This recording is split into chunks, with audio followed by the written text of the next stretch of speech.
Kenapa Syekh Abdul Qadir Jailani pun sirik?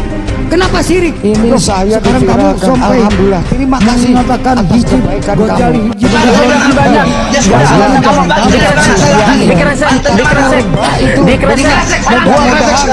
Oke, sekarang ini bisa keunik terus diseleksi akhirnya menjadi kitab nasional.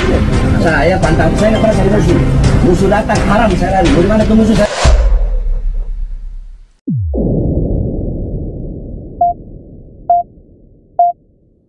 Oke, assalamualaikum warahmatullahi wabarakatuh. Terima kasih Waalaikumsalam. sahabat dimana saja berada. Mudah-mudahan dalam kesempatan siang ini kita diberi kesehatan serta diberi kemudahan dalam segala urusan. Kali ini saya bertemu dengan teman lama, bukan teman lama sih sebenarnya, teman ngobrol yang asiknya ya, menikmati senja, menikmati siang ini kita dengan seduhan kopi, bicarakan tentang viral yang sekarang ya Mama Gufron ya. Mama Gufron tentang viralnya di TikTok, di medsos yang lainnya. Kita bahas, bongkar semuanya.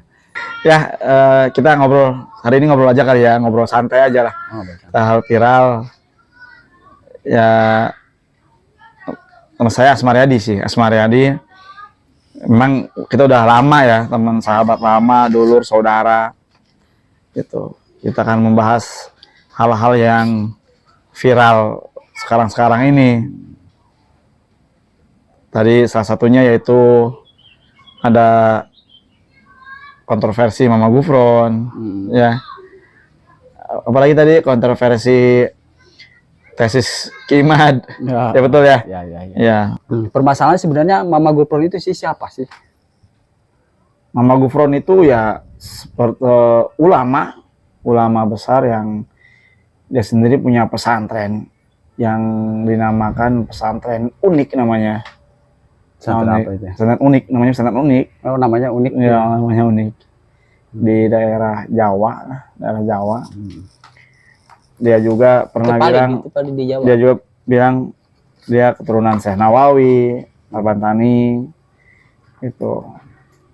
Ya gitu, dia apa viral, kontroversi dengan bahasa Suryaninya ya. Ketika berdoa bahasa Suryani, ceramah dalilnya bahasa Suryani. Bahasa Suryani itu apa sih sebenarnya bahasa Suryani? Bahasa Suryani itu ya sepanjang seperti bahasa zamannya peninggalan para nabi. Bukannya bahasa Arab yang di Ya salah satunya saya bahasa Suryani itu zamannya Nabi juga. Oh, jadi bahasanya bukan bahasa Arab ya, Suryani ya? Bukan bahasa Arab toh aja gitu, hanya ya bahasa Suryani juga ada, bahasa Ibrani juga ada. Gitu. Oh, kirain saya kalau misalnya itu dakwahnya itu pakai bahasa Arab. Oh enggak lah, enggak semuanya pakai bahasa Arab gitu. Berarti dia seolah-olah menguasai bahasa Suryani. Iya, hanya sampai sekarang kan belum ada yang bisa membenarkan benar atau tidaknya itu bahasa Suryani yang diucapkan oleh Mama Gufron itu gitu ya, sehingga ya harus ada yang bisa menjelaskan gitu benar atau tidaknya yang diucapkan dari Mama Gufron. Dia jarang, bahkan nggak pernah menukil dari Al-Quran, menukil dari hadis. Ini juga ya, kita kan sebagai umat Islam, pedoman kita kan nggak jauh dari Al-Quran dan hadis. Gitu. Sulit untuk dipahami, memang sulit untuk dipahami yang diucapkan oleh Mama Gufron ini, sehingga umat muslim kebanyakan nih di Indonesia kita sulit untuk menerima kehadiran Mama Gufron gitu. Ketika ceramah yang dikeluarin dalilnya bahasa Suryani lagi, di ceramah yang keluarin bahasa Suryani lagi. Jadi jarang sekali mengeluarkan dari bahasa Al-Quran ya, hadis-hadis atau Al-Quran yang dia jadikan dalil gitu. Kan sulit ya buat kita untuk percaya gitu. Dan juga tapi yakin bahwa emang itu benar bahasa Suryani itu dari justru itu belum, nggak yakin. Nggak yakin. Nggak Ya. yakin. Karena memang tadi harusnya ada yang ahli bahasa yang bisa menerjemahkan Iya. benar atau tidaknya gitu yang diucapkan oleh Mama Gufron Mama tadi. Gufron itu. Oh. Itu kan harus ada yang bisa berstatement ya, memberikan pendapat itu maksudnya. Oh iya, benar loh yang diucapkan oleh Mama Gufron ini gitu. Harus ada. Jadi itu kan bisa menguatkan orang-orang yang selama ini kebingungan gitu dengan bahasanya Mama Gufron ini.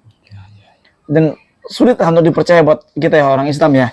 Orang Islam kan pedomannya harus ke Al-Quran dan hadis ya. gitu. Jadi Lalu kemarin juga saya sempat dengar viral juga di medsos juga itu, katanya ada perdebatan juga ya di Masjid Agung Banten ya. oh yang itu yang Siapa apa? sih? Yang mempermasalahkan para habaib, nasab habaib yang ada di Indonesia. Oh iya benar Ya, itu. Yang apa, kemarin dari bin Alwi apa gitulah, Habib bin Alwi lah. Itu jadi nasab dari Alwi. Nah, dari Alwi itu terputus katanya dari Ubaidillah apa di mana gitu. Karena Jadi nggak nyampe nasab. nggak nyampe nasabnya kepada Nabi Muhammad SAW. Sehingga di apa Ba'alawi ya, Bani Alawi, dibilang Ba'alawi, nyebutnya sih Ba'alawi. Jadi kan Bani Alawi gitu. Sehingga bisa disimpulkan oleh Ki Imad ya, Ki Imad ini yang orang hebat ya. Ini ya. Ki Imad. Debat sama Habib Bahar itu ya. Ya, yang Ya, emang kontroversi itu saya lihat betul. di TikTok itu. Memang Ki Imad itu ya, termasuk orang yang hebat juga ya, mau berani gitu Berani mau mengungkapkan memang ya. Tapi Tapi sempat rame loh kemarin tuh, saya di WA juga status teman-teman sudah pada kayak gitu semua statusnya. Habib Bahar yang di mana tuh, di warung kopi, pada ribut-ribut. ya. Untung aja itu emang dijaga sama Polsek gitu. Ya emang Habib Bahar itu kan kemarin kan Habib Bahar masih memperdebatkan ya tentang Nasab tadi. nasab ya. Kayak Roma pun kan pernah bilang juga terkait nasab Indonesia, nasib Habibie Indonesia. Itu pun sama kan, Habib Bahar juga ya berseteru juga nih dengan Roma. Pernah ya, mungkin ya tadi Ngomong apa dia emang? ya intinya apa, Habib Indonesia mungkin kurang emang Nasabnya iya terputus nasabnya gitu. gitu dengan tesis dari Ki Imad itu. Ki Imad juga udah sering buka seminar tentang nasab para habaib. Udah sering buka seminar di mana-mana gitu. Tapi kenapa ya kemarin katanya pas dari perdebatan di Masjid Agung Banten itu, kenapa dia nggak datang gitu ya, memperjelas bahwa memang ini turunnya ini biar ketahuan gitu. Jadi publik nggak bingung. Iya. Ya kemungkinan itu beliau punya kesibukan kali ya. Ada kesibukan yang memang ya harusnya, kalau bukan kesibukan, ini masalahnya nasib dari publik sendiri. Iya. Jadi publik sendiri ntar bimbang nih, mana sebenarnya sih yang benar gitu, dari pihak ini apa ini betul, gitu kan. betul, jadi betul. pro kontra jadi harusnya sih hadir ya, harusnya hadir. Bahkan itu pun sudah dikonfirmasi dulu sebelumnya, katanya sih bakal hadir gitu. Tapi nggak tahu pada pas hari hanya malah nggak hadir. Itu kan semacam gimana ya, tapi yang datang hanya utusannya aja. Sehingga di situ juga tidak ada kata-kata taslim ya, menerima kekalahan gitu, kalah dalam perdebatan itu. Ini kan tesisnya Ki Imad ini yang kayak gitu tuh, yang diangkat sama Ki Imad tuh tesisnya itu yang ditulis. Karena ketika seandainya kubu Ki Imad kalah, ya mungkin tesisnya harus diperbaharui lagi gitu kan. Ini yang gitu. Ya memang semuanya publik juga masih bingung mana yang benar mana yang tidak gitu. Yang palingnya apa? Apakah benar dia ngambilnya? Sebenarnya ngambilnya dari kitab apa sih? Kitab apa dari karangan? Dari kitab juga ya, kitab Sajaratun nasab ya. Ya Tahu kayak saya pohon, masyarakat kita. pohon gitulah, pohon nasab gitu, keturunan gitu. Itu saya dinukil. Oh, dia, gitu. dia ngambilnya di situ. Iya. Emang di kitab itu ada diperjelas itu ya? Ada diperjelas tentang nasab para habaib yang ada di Indonesia. Sehingga ya itu mereka hanya bersikuku lah. Yang satu memang bahwasanya benar siapa kakeknya, buyutnya itu bersambung dengan nasabnya Nabi. Sekarang kubu Imad di kubu Imad ya dari Alawi itu yang mungkin kurang ya, nggak tersambung gitu, terputus dari sana Nabi, keturunan Nabi, sehingga ya disimpulkan ya akhirnya Habib yang Indonesia bisa katakan Habib KW kali ya. Jadi bukan barang dong yang ada KW gitu, Habib juga ada KW-nya mungkin ya. Mungkin kalau kita lihat Habib bagaimana, coba kalau menurut host nih ya, Habib di Indonesia gimana menurut ente? Oh, kurang paham masalah. Kurang paham ya. Habib. Masalah nasabnya nggak tahu. Pokoknya kalau Habib di Indonesia gimana menurut ente? Apakah sudah? Saya emang ngikutin dari atas ya. Kalau misalkan kata Kiai Anu, misalkan ini kan Abah Uci juga pernah ngomong ya yang di Cirongok. Ya. Kalau memang Habib Bahar itu ya emang masih ada garis keturunan. Saya kalau misalkan mengikuti aja, mengikuti aja sebagai orang awam yang nggak tahu gitu ya. Orang awam yang nggak tahu tentang mempelajari tentang nasab-nasab itu. Jadi maka saya ngikutin kata Abah Uci ini ya ini. Udah ngikutin Lebaran hari ini ya ini hari ini. Bisa puasa hari ini ya hari ini. Yang ngikutin Cirongok aja lah. Soalnya kita keilmuan di situ nggak tahu, awam lah ibaratnya. Saya nggak tahu apa-apa. Bisa. Jadi intinya kita punya pegangan lah ya. Pokoknya menarik dari salah satu yang paham tentang ilmunya, tentang apanya, saya ngambil dari situ aja. Kalau misalkan untuk yang lebih dari atas siapa ini turunan itu nggak ngerti ya. Turunan sendiri aja bingung. Iya, turunan sendiri bingung ya. Sampai 7 saya ya. Anak siapa?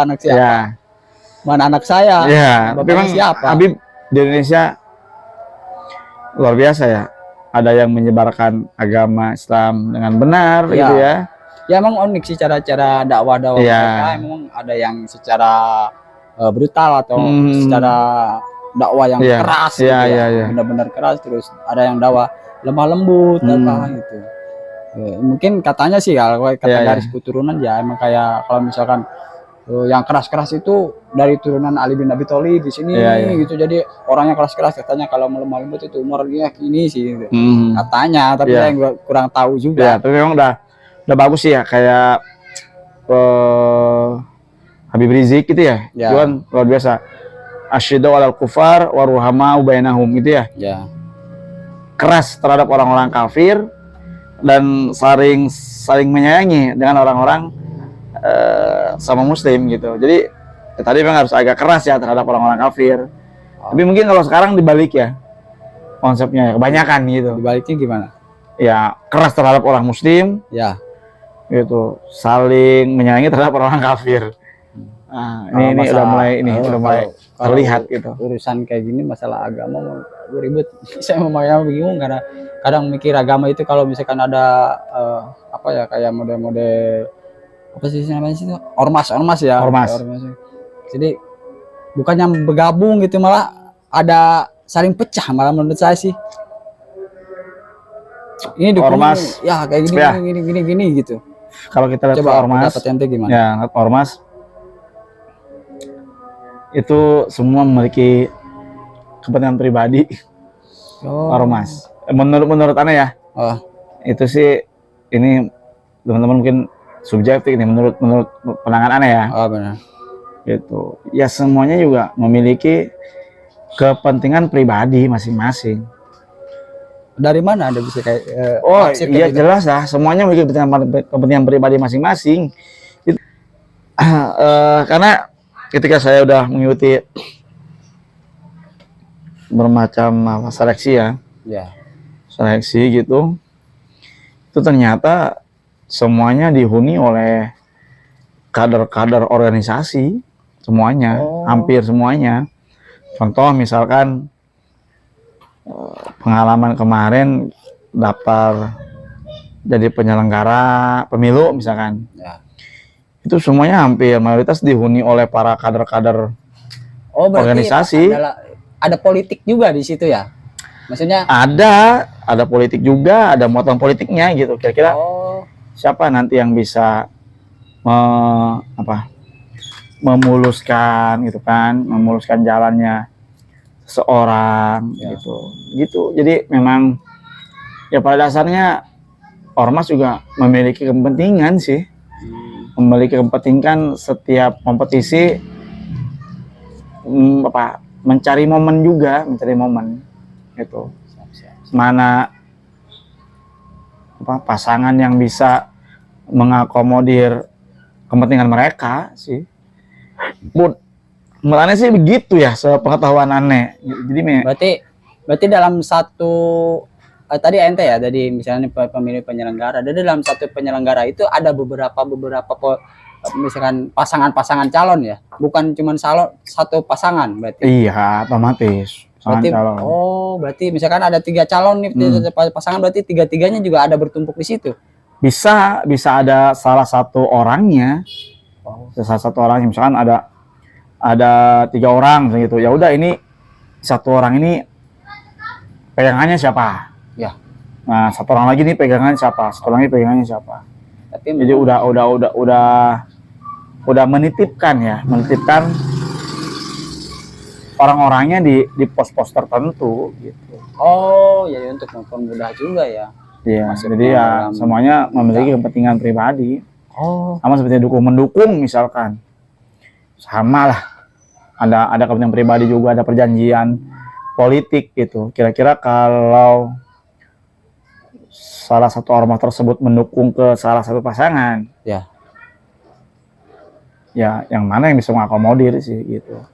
Dan tidak semua ormas ya. Pasti. Tapi ya nih, menurut ente nih, ormas itu kan ormas Oh, ormas Islam. gitu. Kayak gimana itu menurut ente? Ormas Islam, Pandangannya ormas Islam bagus sama aneh. berarti ada kepentingan kayak tadi nggak?